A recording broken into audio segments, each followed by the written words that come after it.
তোমরা এতদিন নামাজ পড়ো নাই, রোজা রাখো নাই, জেনা করছো, ব্যভিচার করছো, খারাপ কাজ করছো, নিরাশ হবার কিচ্ছু নাই। আল্লাহ তাআলা অপেক্ষায় আছেন কখন তুমি আত্মসমর্পণ করবা। সে আত্মসমর্পণ হচ্ছে তওবা। আত্মসমর্পণ কি? সহিহ মুসলিমে এসেছে, সহিহ মুসলিমের হাদিস, যে ইন্না ইনসানান কাতালা তিসআওয়া তিসঈনা রাজুলা, ইন্না রাজুলাম মিন বনি ইসরাঈল কাতালা তিসআওয়া তিসঈনা ইনসানা। বনি ইসরায়েলের এক খুনি ৯৯টা খুন করছে। এরকম খুনি আছে বাংলাদেশে? 7 মার্ডার আছে বাংলাদেশ, কিন্তু ৯৯ খুনি আমি বাংলাদেশে শুনি নাই। ৯৯টা লোক খুন করার পর তার ভিতরে আল্লাহর ভয় আসছে, বুঝতেছ? গেছে বনি ইসরায়েলের এক দরবেশের কাছে, বলে আমি ৯৯টা খুন করছি, আমার কি তওবা আছে? দরবেশ তো মাসালা জানা, দরবেশ মানে শুধু ইবাদত করে, এলেম নাই। না না না না, তোর মতো খুনির আবার কিসের তওবা? তরবারি বের করে কয় তার ৯৯টা থেকে লাভ কি, সেঞ্চুরি পুরা করি। দিছে দরবেশে কতল করে 100 খুন পুরা। এবার সে ভাবতেছে, না শুনছি আল্লাহ খুব দয়া করেন, দেখি তওবার কোনো ব্যবস্থা আছে কিনা। গেছে বনি ইসরায়েলের এক আলেমের কাছে, যে কয় আলেম সাহেব ৯৯ খুন করছি, দরবেশের কাছে গেছি, আমার তওবা নাই, তারে কতল করে 100 পুরা হয়েছে, এখন তুমি ঠিক ঠিক কও আমার তওবা আছে কিনা। বনি ইসরায়েলের আলেম বললেন, আল্লাহর বান্দা তুমি ভয় দেখাও আর যাই করো, যা সত্য তাই বলবো, তোমার মতো পাপীকেও আল্লাহ মাফ করে দিবেন যদি তুমি তওবার শর্ত পূরণ করতে পারো। সে বলল, আমি তওবার শর্ত পূরণ করতে প্রস্তুত আছি। বনি ইসরায়েলের আলেম বললেন, তাহলে তোমার প্রথম শর্ত, তুমি যাবতীয় গুনার কাজ ছেড়ে দিবা। 2, তুমি যে এলাকায় আছো এই এলাকা পরিত্যাগ করে ভালো মানুষের এলাকায় তোমাকে হিজরত করতে হবে। সে গুনাহ ছেড়ে দিল আর বাড়িঘর ছেড়ে নেককারদের এলাকায় রওনা দিল। রিয়াদুস সালিহিনে এসেছে, শিবরান, নেককারদের এলাকায় ঢুকতে 1 বিগত বাকি, এমন সময় মালাকুল মউত আসছে। মালাকুল মউতের আবার ফোর্স 2 রকম, বৎকারের রুহ নেয় একদল ব্যাটালিয়ন, নেককারের রুহ নেয় আরেক দল ব্যাটালিয়ন। 2 ব্যাটালিয়নে লাগছে না পারাপারি না, ফেরেশতা পারাপারি করে না, মুখাসামা, তর্ক। কি লাগছে? তর্ক। বৎকারদের রুহুনে যে ব্যাটালিয়ন, তারা বলল যে লোকটা তো তওবা পুরা হয় নাই, 1 বিগত বাকি, রুহু আমরা নিব।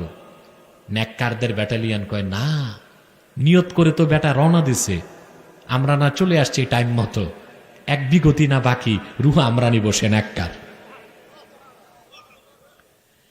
এই মুখাসামা বিতর্ক যখন 2 দল ফেরেশতার চরমে পৌঁছল, হযরত মালাকুল মউত বললেন, তোমরা এখানেই দাঁড়াও, আমি আল্লাহর কাছ থেকে ফায়সালা নিয়ে আসি। মালাকুল মউত চলে গেল আমার আল্লাহর কাছে, যে বললেন, আল্লাহ তাআলা কি সিদ্ধান্ত নিব, সে নেককার না বৎকার, রুহু কাকে দিব আমরা?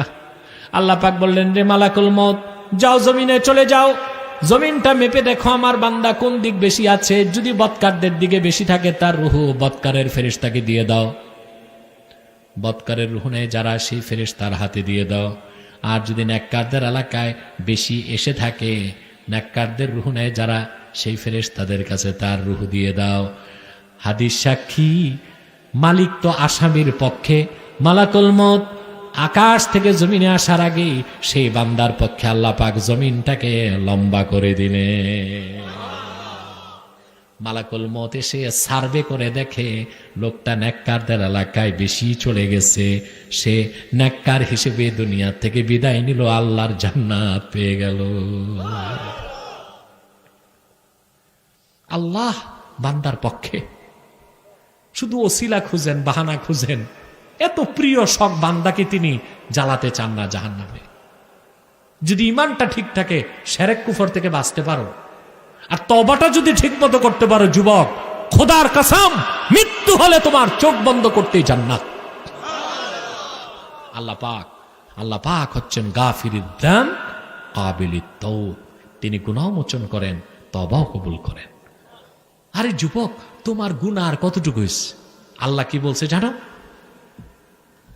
আমার আল্লাহ রাব্বুল আলামিন ঘোষণা করেছেন, তিরমিজির হাদিস, হাদিসে কুদসি, ইয়া ইবনা আদম লাউ বালাগাত যুনুবুকা আনানাস সামা সুম্মা ইস্তাগফারতানি লাগাফারতু লাক।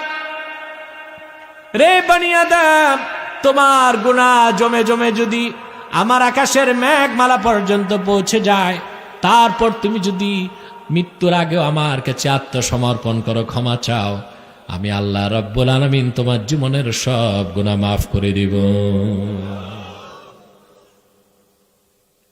শর্ত একটা, ওয়ারেন্ট অফিসার আসার আগে জামিন নিতে হবে। ওয়ারেন্ট অফিসার বুঝেন কি না? মালাকুল মউত। আপনাদের থানা থেকে যে ওয়ারেন্ট অফিসার আসে, এটারে ফিরানো যায় কিছু দিয়ে, কিন্তু আল্লাহর কাছ থেকে যে ওয়ারেন্ট অফিসার আসে ফিরানো যায় নাকি?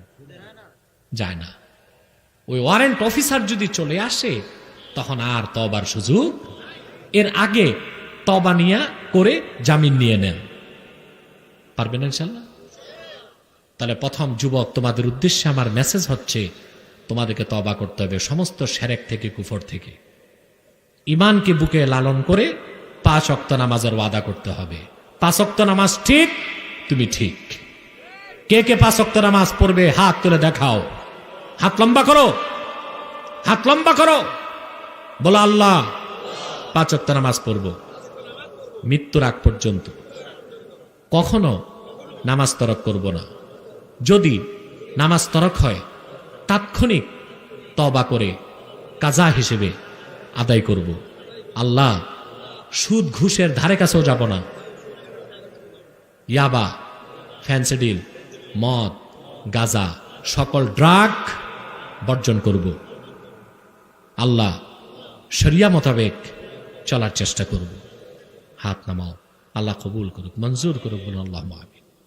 শাদীদুল ইকাব, তিনি শাস্তি প্রয়োগে অত্যন্ত কঠোর। জিত্তাউল, তিনি সীমাহীন ক্ষমতার মালিক। লা ইলাহা ইল্লাহু, তিনি ছাড়া কোনো মালিক নাই।